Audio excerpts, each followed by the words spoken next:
चलिए, आज बात करते हैं भारतीय अर्थव्यवस्था की कहानी की। ये कोई मामूली कहानी नहीं है। ये एक ऐसा जबरदस्त सफर है, आज़ादी के बाद की वो धीमी शुरुआत से लेकर आज दुनिया की सबसे तेजी से दौड़ती अर्थव्यवस्थाओं में से एक बनने तक का। इस पूरी पड़ताल की शुरुआत एक बहुत ही दिल छू लेने वाली बात से होती है। ये एक डेडिकेशन है। मेरे माता पिता को, जिनके लिए पढ़े लिखे बच्चे मोटी बैंक डिपॉजिट से कहीं ज्यादा कीमती थे। सोचिए जरा, ये सिर्फ एक लाइन नहीं है, ये वो भारतीय सोच है, वो बुनियाद है जिसने हमेशा शिक्षा को सबसे बड़ा निवेश माना है। और इसी सोच ने हमारी आर्थिक कहानी को एक शक्ल दी है। तो बस यही सफर हम तय करने वाले हैं। हम देखेंगे कि कैसे एक बंद, पूरी तरह से सरकार के कंट्रोल वाली इकोनॉमी ने अपने दरवाजे खोले और देखते ही देखते दुनिया की एक बड़ी इकोनॉमिक पावर बन गई।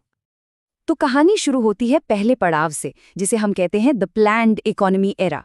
ये वो दौर था जब आज़ादी अभी अभी मिली थी। भारत अपने पैरों पर खड़ा होने की जद्दोजहद कर रहा था, अपना भविष्य खुद लिख रहा था। उस वक्त भारत ने एक रास्ता चुना, मिक्स्ड इकोनॉमी का। अब ये क्या है? अरे बहुत सिंपल है। मतलब सरकार और प्राइवेट कंपनियां दोनों मिलकर देश को चलाएंगे।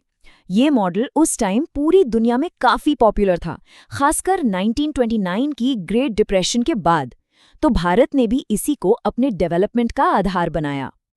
हाँ, लेकिन इस मिक्स्ड मॉडल में भी असली बॉस तो सरकार ही थी। ड्राइविंग सीट पर सरकार बैठी थी। जितने भी बड़े बड़े काम थे, बड़े उद्योग, विशाल बांध, रेलवे का नेटवर्क, सब में पैसा सरकार का ही लग रहा था। और जो पब्लिक सेक्टर यूनिट्स थीं, जिन्हें हम पीएसयूज कहते हैं, वही देश के इंडस्ट्रियल डेवलपमेंट का चेहरा थीं। लेकिन इस मॉडल की भी अपनी परेशानियां थीं। सोचिए, हर छोटा बड़ा फैसला दिल्ली में हो रहा था। सब कुछ सरकारी कंपनियों के ही भरोसे था।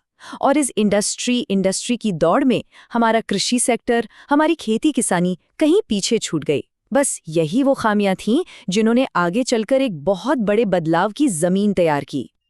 और फिर वो साल आया जिसने इंडियन इकोनॉमी की कहानी को हमेशा के लिए बदल दिया। साल था 1991, और इसे कहते हैं द बिग बैंग। एक ऐसा संकट, एक ऐसा मोड़ जिसने सब कुछ पलट कर रख दिया। हालात बहुत नाजुक थे। भारत एक जबरदस्त आर्थिक संकट के मुहाने पर खड़ा था। देश का खजाना, आप कह सकते हैं, लगभग खाली हो चुका था। अब ऐसे में बड़े और कड़े फैसले लेना कोई चॉइस नहीं थी, वो एक मजबूरी थी, करना ही था। और इसी मजबूरी से निकला एक नया मंत्र, एक नया फॉर्मूला, LPG।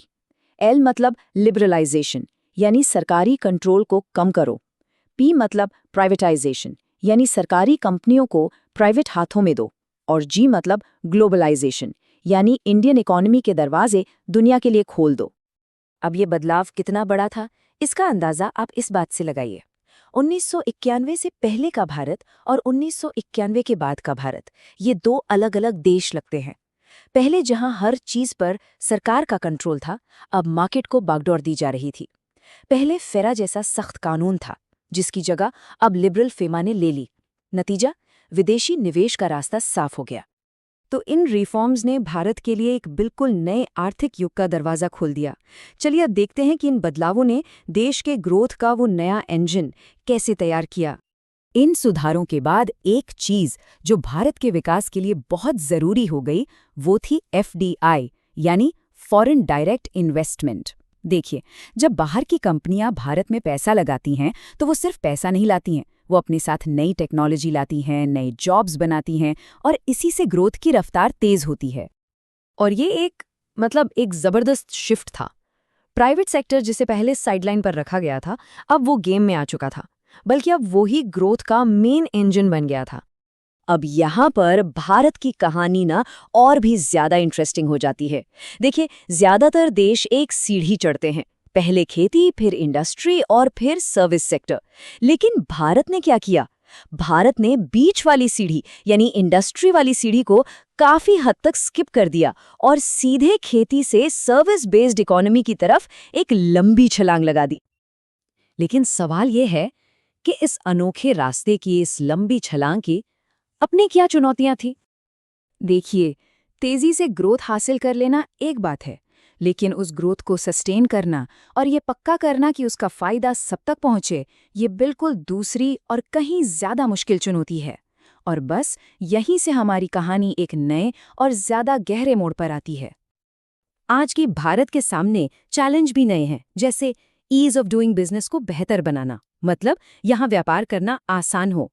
बैंकों के जो बैड लोन्स है यानी एनपीए, उस बड़ी समस्या से निपटना।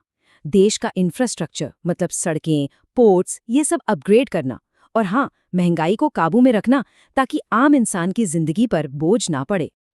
और इन सब चीजों से एक बहुत ही बुनियादी सवाल बदल गया है।